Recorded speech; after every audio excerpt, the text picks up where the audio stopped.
வணக்கம். புதுவை மாநிலத்தில் 10 பேரிடம் இணைய வழியில் சுமார் ரூபாய் 20 லட்சம் பண மோசடியில் ஈடுபட்ட மர்ம நபர்கள் குறித்து இணைய வழி குற்றப்பிரிவு போலீசார் வழக்கு பதிந்து விசாரணை மேற்கொண்டு வருகின்றனர். புதுச்சேரி வில்லியனூர் பகுதியை சேர்ந்தவர் கோமதி வள்ளி. இவரை இணைய வழியில் மர்ம நபர் தொடர்பு கொண்டுள்ளார். அப்போது பங்கு சந்தையில் முதலீடு செய்து அதிக லாபத்துடன் பணம் சம்பாதிக்கலாம் என கூறியுள்ளார். அதனை நம்பிய கோமதி வள்ளி அந்த நபர் அனுப்பிய செயலி மூலம் பல தவணைகளில் ரூபாய் 12 லட்சத்தை முதலீடு செய்து ஏமாந்துள்ளார். மேலும் காரைக்காலை சேர்ந்த பிரபு ரூபாய் 5.87 லட்சமும், மாஹே பிராந்தியத்தை சேர்ந்த முகமது ரூபாய் 1 லட்சமும் மற்றும் புதுச்சேரி அரும்பார்த்தபுரம் பகுதியை சேர்ந்த சந்தியா ரூபாய் 10,000, வாழைக்குளம் பகுதியை சேர்ந்த சுதீப் ரூபாய் 12,000, தேங்காய் திட்டு பகுதியை சேர்ந்த தமிழ்ச்செல்வி ரூபாய் 66,994, தட்டாஞ்சாவடியை சேர்ந்த சக்தி ரூபாய் 1000, அரியாங்குப்பத்தை சேர்ந்த கிருஷ்ணன் ரூபாய் 73,000, சுல்தான்பேட் பகுதியை சேர்ந்த ஜாகிர் ஹுசேன் ரூபாய் 6,000 மற்றும் பாகூரை சேர்ந்த வெங்கட் ரூபாய் 4,000 என மர்ம நபர்கள் மோசடியில் ஈடுபட்டுள்ளனர். புதுவை மாநில அளவில் 10 பேரும் மொத்தமாக ரூபாய் 19.99 லட்சத்தை மோசடி கும்பலிடம் இழந்துள்ளனர். இவர்கள் அளித்த புகாரின் பேரில் புதுச்சேரி இணைய வழி குற்றப்பிரிவினர் வழக்கு பதிந்து விசாரணை நடத்தி வருகின்றனர். திருவக்கரையில் பொது இடங்களில் வாகனம் நிறுத்த கட்டணம் வசூலிக்க ஊராட்சி நிர்வாகத்தால் நாளை ஏலம் நடைபெற உள்ளது. விழுப்புரம் மாவட்டம் வானூர் தாலுகா திருவக்கரையில் பிரசித்தி பெற்ற ஸ்ரீ சந்திர மௌலீஸ்வரர் வக்ரகாளியம்மன் கோவில் உள்ளது. இங்கு தினசரி நூற்றுக்கணக்கான பக்தர்கள் சுவாமி தரிசனம் செய்ய வருகின்றனர். மேலும் பௌர்ணமி, அமாவாசை, ஞாயிற்றுக்கிழமை ஆகிய தினங்களில் ஆயிரக்கணக்கானோர் வந்து செல்கின்றனர். இவ்வாறு பக்தர்கள் வரும் வாகனங்களுக்கு கோயில் அருகே உள்ள வளாகத்தில் நிறுத்துவதற்கு கட்டணம் அறநிலையத்துறை சார்பில் நிர்ணயிக்கப்பட்டு ஏலம் எடுத்தவர்கள் மூலம் வசூலிக்கப்பட்டு வந்தது. இந்நிலையில் திருவக்கரை ஊராட்சி மன்றத்தின் சார்பில் ஏலம் விட்டு பேருந்து நிறுத்தம், கோயில் வளாகம் உள்ளிட்ட பொது இடங்களில் வாகனங்கள் நிறுத்துவதற்கு வரி வசூல் செய்ய முடிவெடுக்கப்பட்டது. அதன்படி நாளை 21ஆம் தேதி காலை 10 மணிக்கு ஊராட்சி மன்ற சேவை அலுவலக வளாகத்தில் ஏலம் ஓராண்டு காலத்திற்கு விடப்படுகிறது. ஏலம் எடுப்பவர்கள் 50,000 ரூபாய் முன்தொகை கட்டி ஏலம் எடுக்கலாம். அதன்படி விதிமுறைகளுக்கு உட்பட்டு ஏலம் எடுப்பவர்கள் அங்கேயே ஏலத்தொகையை கட்டிவிட வேண்டும் என்றும் ஊராட்சியின் சார்பில் தெரிவிக்கப்பட்டுள்ளது. வாகனங்களுக்கு கட்டணமாக சிற்றுந்து, ஆட்டோ போன்ற வாகனங்களுக்கு ரூபாய் 20, வேன், கார், மினி லாரி போன்ற வாகனங்களுக்கு ரூபாய் 30, பேருந்து உட்பட கனரக வாகனங்களுக்கு ரூபாய் 50 மட்டுமே வசூலிக்க வேண்டும். குறிப்பிட்ட தொகையை விட கூடுதலாக வசூல் செய்யப்படுவது கண்டறியப்பட்டால் குத்தகையை ரத்து செய்ய ஊராட்சி மன்றத்திற்கு முழு அதிகாரம் உண்டு என்றும் தெரிவிக்கப்பட்டுள்ளது. வில்லியனூர் ரயில் நிலையத்திலிருந்து தினந்தோறும் ஆயிரக்கணக்கான மக்கள் பயணம் மேற்கொள்ளும் நிலையில் டிக்கெட் முன்பதிவு செய்யும் மையம் அமைக்க வேண்டும் என கோரிக்கை குரல் எழுந்துள்ளது. வில்லியனூர் நகரம் புதுச்சேரியின் மும்மத ஆன்மீக தலமாகும். இங்கு பிரசித்தி பெற்ற திருக்காமீஸ்வரர் கோவிலும், அருகே திருக்காஞ்சியில் இந்துக்களின் புனித தலமான காசியை போன்ற கங்கை வராக நதீஸ்வரர் கோவிலும், புகழ்பெற்ற வில்லியனூர் மாதா கோவிலும், பிரபலமான சுல்தான்பேட்டை தர்காவும் அமைந்துள்ளன. பல சித்தர் தலங்களும் வில்லியனூரை சுற்றி அமைந்துள்ளன. பல கல்லூரிகள், தொழிற்சாலைகள் என வில்லியனூர் ஒரு முழுமை பெற்ற நகரமாக காணப்படுகிறது. வில்லியனூர் ரயில் நிலையத்தில் ஒவ்வொரு நாளும் ஆயிரக்கணக்கான மக்கள் இங்கிருந்து பயணம் மேற்கொள்கின்றனர். குறிப்பாக அதிகாலை சென்னை எக்ஸ்பிரஸ் ரயிலில் மட்டும் வில்லியனூரில் இருந்து 500க்கும் மேற்பட்டோர் தினமும் பயணிக்கின்றனர். இப்படிப்பட்ட சிறப்பான வளர்ச்சியின் நகரமான வில்லியனூர் ரயில் நிலையத்தில் டிக்கெட் முன்பதிவு வசதி இல்லாதது நமது பொதுமக்களுக்கு மிகுந்த சிரமத்தை உண்டாக்குகிறது. இது பற்றி பலர் கோரிக்கை விடுத்தும் இன்னமும் இவ்வசதி செய்து தரப்படவில்லை. இன்டர்நெட் வசதியோடு ஒரு கம்ப்யூட்டர் வைக்க தென்னக ரயில்வேக்கு எவ்வளவு நாட்கள் தான் தேவை என பொதுமக்கள் கேள்வி எழுப்புகின்றனர். காரைக்கால் மாவட்ட நிர்வாகம் மற்றும் மீன்வளத்துறை சார்பில் கட்டுமர படகு போட்டி நடைபெற்றது. இதில் ஏராளமான சுற்றுலா பயணிகள் கட்டுமர படகு போட்டியை கண்டு ரசித்தனர். புதுச்சேரி மாநிலம் காரைக்கால் மாவட்டத்தில் சுற்றுலாத்துறை மற்றும் மாவட்ட நிர்வாகம் சார்பில் கார்னிவல் நிகழ்ச்சி நடைபெற்று வருகிறது. அதன் ஒரு பகுதியாக காரைக்கால் அரசலாறு பாலம் முதல் கடற்கரை வரையில் மீன்வளத்துறை சார்பில் கட்டுமர படகு போட்டி நடைபெற்றது. இதில் காரைக்காலில் உள்ள 11 மீனவ கிராமங்களை சேர்ந்த 11 அணிகள் பங்கேற்றன. இந்த படகு போட்டியை புதுச்சேரி மாநில அமைச்சர் திருமுருகன் துவக்கி வைத்தார். மேலும் இங்கு கட்டுமர படகு போட்டியை காண பல்வேறு மாவட்டங்களில் இருந்து காரைக்கால் கடற்கரைக்கு வருகை தந்த ஏராளமான சுற்றுலா பயணிகள் கண்டு களித்தனர். கட்டுமர படகு போட்டியில் வெற்றி பெற்ற அணிகளுக்கு காரைக்கால் மாவட்ட நிர்வாகம் சார்பில் நடைபெற்று வரும் கார்னிவல் விழாவில் பரிசுகள் வழங்கப்பட உள்ளது. புதுச்சேரி பல்கலைக்கழகத்தில் பணிபுரியும் ஆசிரியர் மற்றும் ஆசிரியர் அல்லாத ஊழியர்கள் அலுவலர்கள் வருகின்ற 31ஆம் தேதிக்குள் அசையா சொத்து கணக்கை தாக்கல் செய்யுமாறு உத்தரவிடப்பட்டுள்ளது.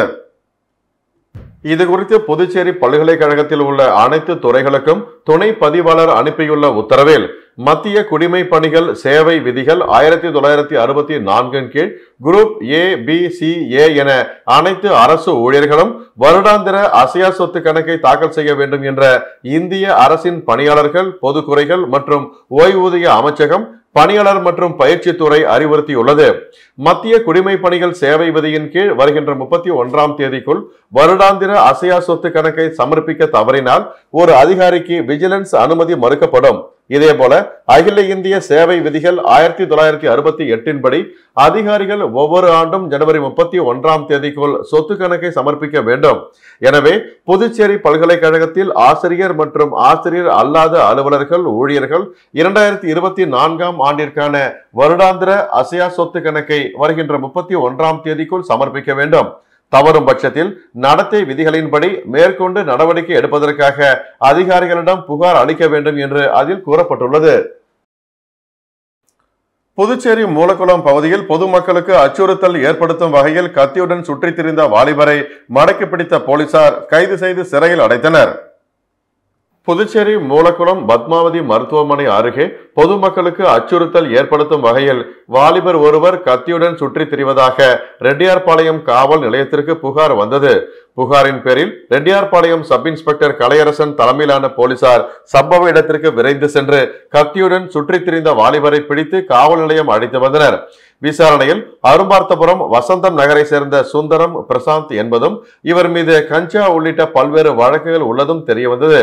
இதனையடுத்து பிரசாந்தை கைது செய்த போலீசார் நீதிமன்றத்தில் ஆஜர்படுத்தி காலாப்பட்டு மத்திய சிறையில் அடைத்தனர். புதுச்சேரி பேருந்து நிலையம் அருகே சாலையோரம் நிறுத்தி வைக்கப்பட்டிருந்த டிராக்டரை திருடி சென்ற நபரை போலீசார் கைது செய்தனர். புதுச்சேரி நயினார் மண்டபம் பகுதியை சேர்ந்தவர் தியாகராஜன் சொந்தமாக டிராக்டர் வைத்து தொழில் செய்து வருகிறார். இந்த நிலையில் இன்று காலை புதிய பேருந்து நிலையம் அருகே சாலையோரம் நிறுத்தி வைக்கப்பட்டிருந்த தனது டிராக்டர் காணாமல் போனதாக உருளையன்பேட்டை காவல் நிலையத்தில் தியாகராஜன் புகார் அளித்தார். புகாரின் அடிப்படையில் inspector Ganesh, sub inspector Govindaraj தலைமையிலான போலீசார் வழக்கு பதிவு செய்து விசாரணை மேற்கொண்டனர். மேலும் அப்பகுதியில் உள்ள சிசிடிவி காட்சிகளை ஆய்வு செய்ததில் சீர்காழி புதுப்பட்டினம் பகுதியை சேர்ந்த வரதராஜன் என்பவர் டிராக்டரை திருடியது தெரிய வந்தது. இதனையடுத்து சிசிடிவி காட்சிகளின் அடிப்படையில் பின்தொடர்ந்து வரதராஜனை போலீசார் கைது செய்து 5 லட்சம் ரூபாய் மதிப்பிலான டிராக்டரை பறிமுதல் செய்தனர். பின்னர் நீதிமன்றத்தில் ஆஜர்படுத்தி காலாப்பட்டு மத்திய சிறையில் அடைத்தனர். புகார் அளித்த 5 மணி நேரத்தில் திருடனை பிடித்த உருளையன்பேட்டை போலீசாரை சட்டம் ஒழுங்கு சீனியர் எஸ்பி கலைவாணன் வெகுவாக பாராட்டினார். சென்டாக் மருத்துவ சீட்டுகளில் முறைகேடாக மாணவர்கள் சேர்க்கப்பட்ட வழக்கில் தேசிய மருத்துவ கவுன்சிலுக்கு 50,000 ரூபாய் அபராதம் விதித்து சென்னை ஐகோர்ட் உத்தரவிட்டுள்ளது. புதுச்சேரி அரசு மற்றும் தனியார் மருத்துவக் கல்லூரிகளில் உள்ள MBBS காலியிடங்கள் சென்டாக் மூலம் நிரப்பப்பட்டு வருகிறது. கடந்த 2017-18ஆம் ஆண்டு சென்டாக் மூலம் MBBS படிப்பிற்கு மாணவர் சேர்க்கை நடந்தபோது ஒரு சீட்டுக்கு 10 மாணவர்கள் என்ற அடிப்படையில் மாணவர்களின் பெயர் பட்டியலை தனியார் மருத்துவக் கல்லூரிகளுக்கு பரிந்துரையாக அனுப்பியது. அந்த பட்டியலில் உள்ள மாணவர்களை மட்டுமே சேர்த்து கொள்ள வேண்டும் என அறிவுறுத்தியது.